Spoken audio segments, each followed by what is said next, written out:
Hey guys, AJ here, back with another one. So, election week is almost here, and I'm going to finish up my review of the second Brian Kemp versus Stacey Abrams debate. Let's just jump back into it right now. Their future. I believe in making sure we can protect the Second Amendment and protect second graders. And Mr. Kemp apparently does. And just to kind of follow up where my previous video ended, Stacey Abrams, no, you don't believe in protecting the Second Amendment. That's bullshit. Doesn't understand the gun laws in Georgia. Georgia had a background check that was part of the concealed carry permit law. 5,000 people were denied access to concealed carry permits because they went through that process. Law enforcement begged him not to eliminate the concealed carry permit because Georgia has some of the most porous laws in the nation when it comes to guns. We are a state that does not have a waiting period, which is why a young man was able to secure a weapon and kill 6 Asian women in 3 different locations in less than 2 hours. And in the same year, this governor tried to weaken gun laws again in response. Luckily, the Speaker of the House, a Republican, said no and denied that bill moving. But we have to have a governor in this state who understands that protecting the Second Amendment should not mean sacrificing Georgians. My great-grandmother taught me how to shoot. Her name was Moo Moo. I know that the person... What the fuck?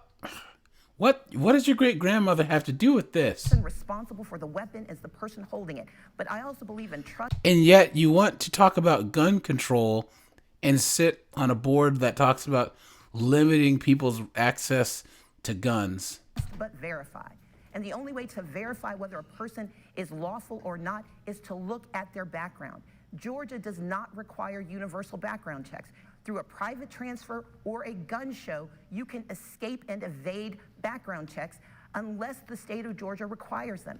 And so I'm simply asking that we do right by our children and right by our families. I've traveled this state, and the number of people who come up to me and tell me about gun violence in communities that have never seen it before because people have weapons, don't have training, don't have responsibility, and know there are no consequences, that makes all of us less safe. And we need a governor who's willing to put safety before the NRA. Well, I would just remind people at home that there was actually sheriffs and law enforcement at the bill signing that supported this legislation. What Ms. Abrams is doing is trying to scare everybody at home. If you remember earlier, she talked about Music Midtown canceling. Well, Dragon Con was in Atlanta. They had twice as many people there. They didn't cancel. There was no issues.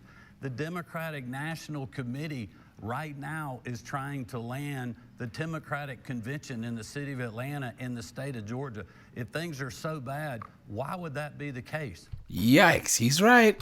There are over 20 states that have passed constitutional carry, giving law-abiding citizens their legal right to protect and defend themselves and to legally carry. When she's talking about all these other people, they're breaking the law. They're breaking the law because they don't care what the law is. And that's the people that have guns. The people that haven't been able to conceal carry are the ones that couldn't get a permit because of government bureaucracy and people like Ms. Abrams. 30 seconds. So I just want to jump into this and remind all of you guys about my stance on guns. I am super pro Second Amendment. I'm all for the right to bear arms. I like the fact that there are open carry states. I like the fact that most states you got to have a a permit to conceal carry fine, but the solution to stopping gun violence is not banning guns. That's the dumbest thing I've ever heard. Responsible gun owners need to have access to guns, period. Please. Mr. Kemp doesn't understand the difference between a festival held in a public park where guns are allowed without having law enforcement investigate whether you have a weapon, or having an event in a secure private facility where they have the authority to keep weapons out. That's the difference. Dragon Con is inside. Music Midtown is outside. And because of Republicans in the last 20 years of weakening gun laws, we are less safe. And this isn't hyperbole. This isn't even my guess. This is statistics. This is math. And this is death. We have families that have Facebook pages about people walking past their schools, their kids' schools, carrying weapons, and the law enforcement can't do a thing about it because Republicans have weakened our gun laws so much that they can't even ask the question. Thank you. Moving on now, please, to our panel. Our next question from Univision's Michelle Benitez. Justin, you're going to keep talking about guns. For Hispanic voters, a top concern is safety, especially children's safety. And throughout the years, there have been bills that propose training for all Georgians in possession of firearms. Nominee Abrams, how would you ensure your own gun safety bills will become law through a General Assembly that would likely remain in control of the other party? Sadly, because gun violence is so rampant in the state of Georgia, whether you're in Peachtree City or down in Albany or up in the Georgia mountains, gun violence is now so prevalent and so rampant that I believe Georgians, especially legislators, are willing to finally take action. And we've seen this on the federal stage. Democrats and Republicans came together and finally passed common sense gun laws. Georgia is known as part of the lead pipeline.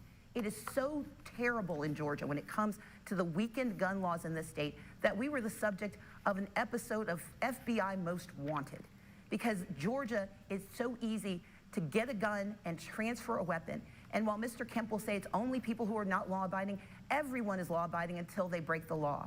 The issue is, how do we minimize where weapons are, but also how do we encourage people to get the training they need? I learned how to use a weapon. I was trained how to use it, and I've chosen not to carry one. But I want anyone who wants to have a gun to do so. But we should have the same set of responsibilities in Georgia that they have in other states. And in the state of Georgia, we do not have waiting periods. We do not have background checks. And we have mental health issues that are not being addressed. And Mr. Kemp mentioned his mental health parity law. What he failed to mention is that it only solves the problem if it's funded, and there is no funding mechanism in the law. The only way to fund mental health in Georgia is to expand Medicaid and bring our $3.5 billion per year back to the state of Georgia. Absent that investment, our families will continue to be in jeopardy from people who are dangerous or who are mentally unstable. So I agree with a lot of what she is saying, but at the same time, at what expense, right? I mean, yes, we could. I don't live in Georgia, fine, but at the same time, what's the price that people? I think it was Benjamin Franklin said that if you sacrifice freedom for security, you don't deserve either. So, and until we fix the gun laws by working together across the aisle, we will not make our community safe. Well, again, that's just simply not true. Again, Ms. Abrams is attacking my record because she doesn't want us talking about hers. He needs to make a hat or like a shirt or make like a remix or something, you know. Miss Abrams is talking about my record because she doesn't want to talk about hers. Wanting to defund the police, eliminating cash bail, and continuing to sit on the boards of organizations that promote that. The Mental Health Parity Act, by the way, it is funded. The initial funding was in the budget last year. You can go look at that for yourself, and the General Assembly and I are committed to doing more in the future to fully implement that. Our executive branch agencies are hard at work as we speak on that. But you know, 2 years ago during civil unrest, when we were on the ground and state law enforcement helping the locals keep the city of Atlanta from being burned down, and also making sure that the protesters that deserved a right to be spoken, to speak their mind for injustice that they'd seen with their own eyes, there was people in that crowd walking with those people with AR-15s on their back, legally carrying weapons. And we had... That's true. I mean, open carry is open carry. It doesn't matter if you're on the, you know, which side of any type of movement you're on. You're legally allowed to carry. No problems, because we were working with them and they were listening to us because they were law-abiding citizens. Also, you know, Dragon Con, there's 60,000 people walking in downtown Atlanta. They're on public spaces every day. They have the Athens Fest downtown in Athens on public spaces. Again, Ms. Abrams is trying to scare you at home about the constitutional carry legislation that would simply let you abide by your Second Amendment rights. And she doesn't want to talk about her co-sponsoring legislation that actually would confiscate your firearm, would confiscate the firearms of those individuals that were walking with those protesters 2 years ago. I am happy to talk about my record, sir. I've done so repeatedly, but I've not been in office for the last 4 years, so I was not the governor when gun violence went up. But you also didn't concede your defeat those 4 years ago either. Oopsie. The state of Georgia. I was not the governor when 6 Asian women were gunned down and you tried to pass even weaker gun laws in the state of Georgia. I was not the governor at the time when Music Midtown pulled out of the state, citing guns as one of the reasons, because they could not get artists to come because they were not able to secure their persons. Yes, people walk outside and they may make the choice to traverse our streets, but the companies that are hosting these events inside have very different rules and very different opportunities than those hosting events in public places. But what is most concerning to me is that you keep minimizing the death. People are dying from gun violence in the state of Georgia. Children are dying. It is the #1 killer of our children. And if I am asked to do something, I'm going to protect the Second Amendment, protect second graders, and pass common sense gun laws to defend the lives of Georgians. No matter who you are, you should feel free to be safe in your person, safe in your communities, and I will stand on my record to try to make that so every day of my life. Thank you. Let's move to election integrity. Every day we know This Georgia ought to sets be new good. records right now for early voting turnout. People are voting. More than 1.5 million Georgians at last count have already voted. So on the record tonight, right now in front of the state, I'm going to ask you all this question, a simple one. Will you support the results of this election even if they do not go your way? Ms. Abrams, we'll start with you. Yes. Mr. Kemp. Absolutely, because we have laws in our state that makes it easy to vote and hard to cheat. Ms. Abrams has spent the last 2 years, really the last 10 years, running around telling you that's not the case. She's benefited personally from that running around and scaring people. Yikes. About suppressive votes and suppressive legislation. She filed suit, her group did file suit 4 years ago, cost Georgia taxpayers $6 million to defend Senate Bill 202, which an Obama-appointed judge threw out on every single count. In 2018, when I was elected, we had the largest African-American turnout in the country in our state. That's facts. Absolute facts. You can Google it and look it up. And we're seeing just now in the May primary, we had record turnout for Republicans and Democrats, and we're certainly seeing that during early voting. Ms. Abrams' pressure on Major League Baseball and woke corporate CEOs cost us the All-Star game. It's unbelievable she continues to blame me for that loss because it was her that was asking people to put pressure on Major League Baseball to move the All-Star game. And I've been fighting to make our economy great over the last 2 years, which it certainly has been. We had people from New York criticizing us about this bill. We had President Biden criticizing us about this bill. New York just started early voting this weekend. We've been early voting for 2 weeks in our state. So in Georgia, it's easy to vote and hard to cheat, and I'm committed to keeping it that way. And I'm the one that's been truthful and honest with you from day one about all of these issues. So I just want to do like a really quick sidebar here. And there's a YouTuber, he calls himself former Soviet citizen. Check him out.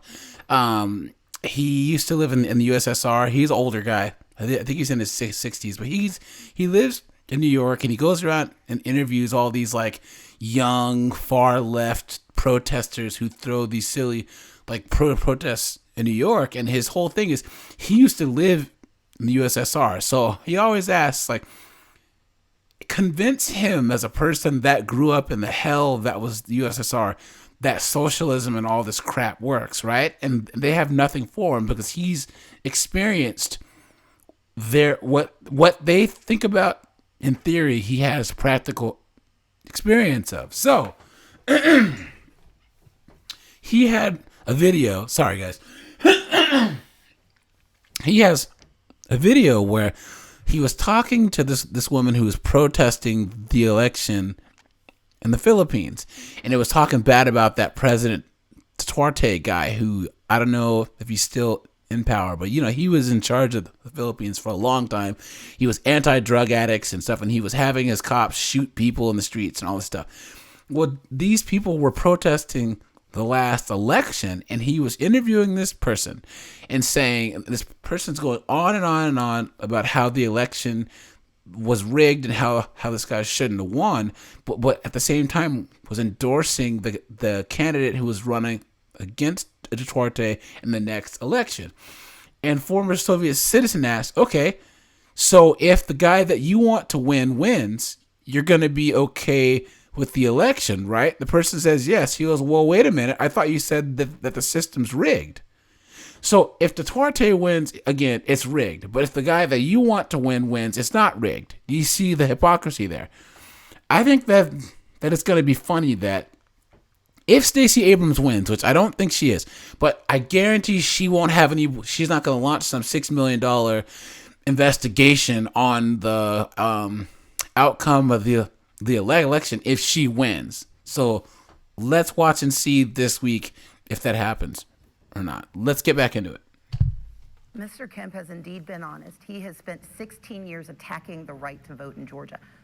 8 years as Secretary of State, where he held 50,000 voters hostage, 70% of whom were African American. He erroneously removed 360,000 people from the rolls during one of his infamous purges. Our lawsuit was not against SB 202. It was a lawsuit based on the 2018 election, and based on that lawsuit, we saw dramatic changes to voting laws in the state of Georgia, and I am proud of that lawsuit. That lawsuit compelled the state of Georgia in 2019 to fix our absentee ballot rules, to address challenges with the exact match issue, to address issues with purging. And by doing so, we saw record turnout in 2020 and 2021. And what Brian Kemp said was that he was upset about the results of that election, that he wasn't upset. He knows there was no fraud. He was upset about the results. And the only results he could have been upset about was the record turnout of black and brown voters, of seniors, of young people, of people who were being kept out of the system. I am proud that I've spent 30 years of my life defending the right to vote, defending access to the right to vote. The right to vote is sacred to me. My father was arrested at the age of 14. But here's the funny thing about people that are on Stacey Abrams' side of her ilk.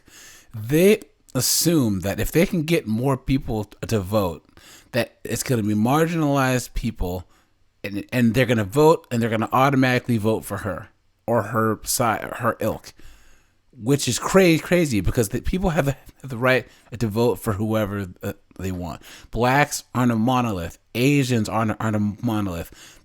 Any type of group is not a monolith. LGBTQ aren't a monolith either. So this hubris that they have to say, if we can get more votes of particular group A, they're going to automatically vote for me is just silly. Helping to get black people registered to vote.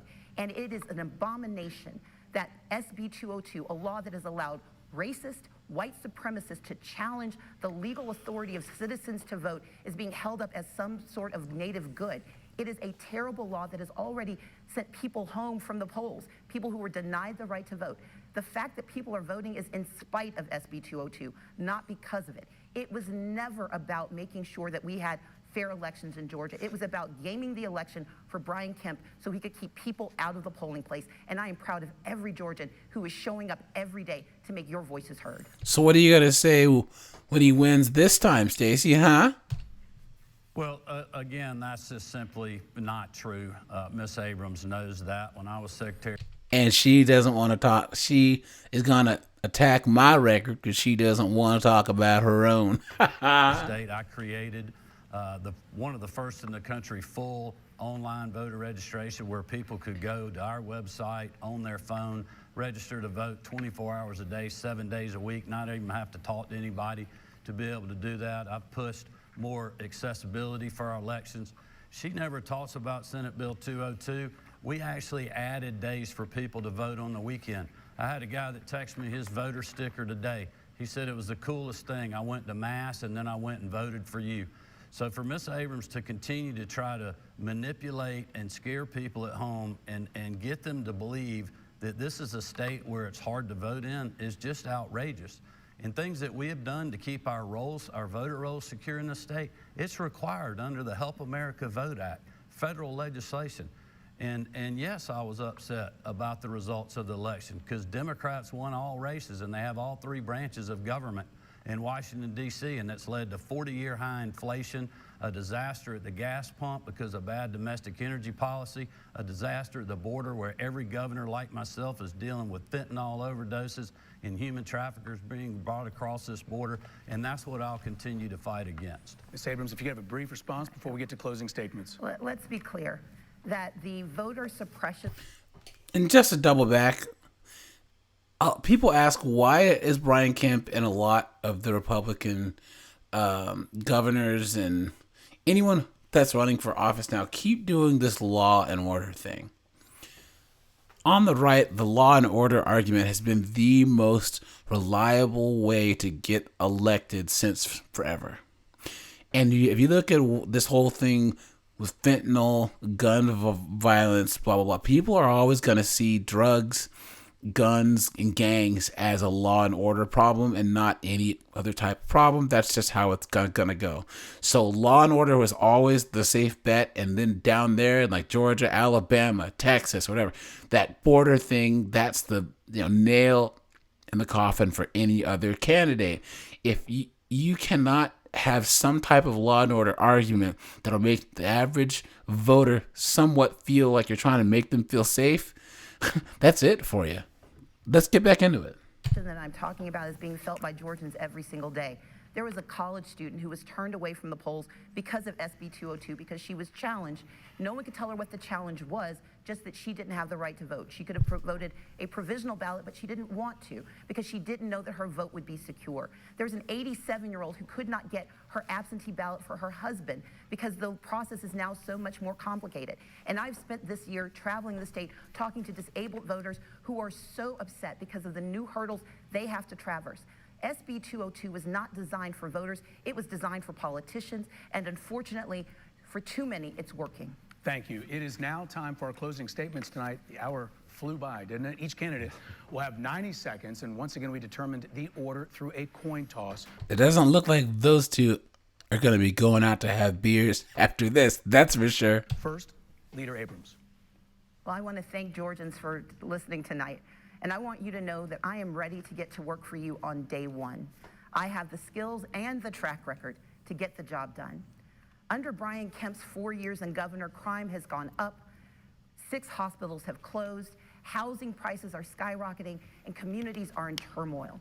They are worried about their rights and they are worried about their futures. But I want to do better by Georgians. I want to put you first every single day. I want to be the leader who invests our $6.6 billion surplus, money brought to this state by hardworking Georgians and by federal Democrats who stepped up to serve all of us. I want to expand Medicaid, bringing home our $3.5 billion a year so that our veterans get access to health care who are currently being denied, that our seniors who are a few years shy of Medicare need and get the help that they need. I want to eliminate the disability waiting list with 7,000 people on it who are being held in institutions instead of in their homes. I want to defend us against danger by strengthening our gun laws, but I also want to defend our rights as women by eliminating the abortion ban and restoring a woman's right to control her body.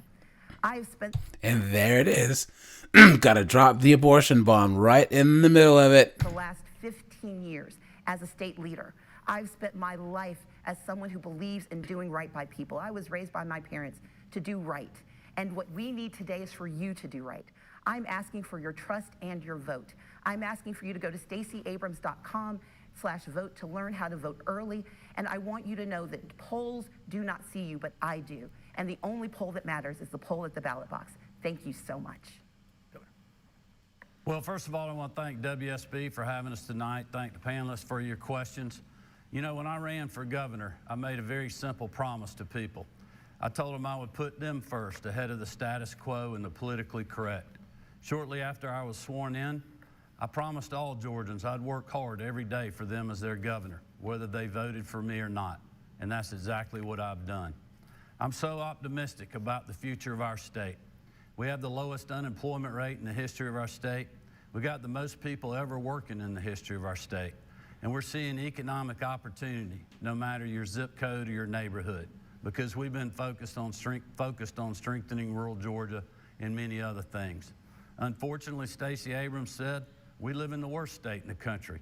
Well, Marty, Jarrett, Lucy, Amy Porter, and I, we don't believe that. We believe we live in the greatest state in the country to live, work, and raise our families. And that's why I'm asking for your vote and support on or before November the 8th to keep it that way. Thanks again for having me. I'd be honored to have your vote. God bless. Thank you both. Well, you know, I can say that in the end, that last little statement where Brian Kemp said that Stacey Abrams said that Georgia is the worst place to live, even though she said that it's the worst place to live, and then gave like the worst place to live for, I don't know, gun violence or whatever, which Georgia might rank low in those things. All people heard is that Georgia is the worst place to live. So he did say that Stacey Abrams said that Stacey Abrams said that Georgia is the worst place to live, which technically she did say, and then he said, no, well, I believe that it's the best place to live. And that's playing on the heartstrings of a lot of voters. And I think that was a really effective thing to do. So I guess I'm going to close this by saying we'll see how this week goes. I really hope Stacey Abrams loses. I'm not the biggest Brian Kemp fan, so I'm really not going to act like this is anything other than I can't stand Stacey Abrams. I don't like her face. I don't like her politics. I don't like what she represents for politics in the black community. You guys will hear back from me after the election, and I'll have a lot to say then. So, all right, everyone, this is AJ. I appreciate you. Like, subscribe, and I am out of here.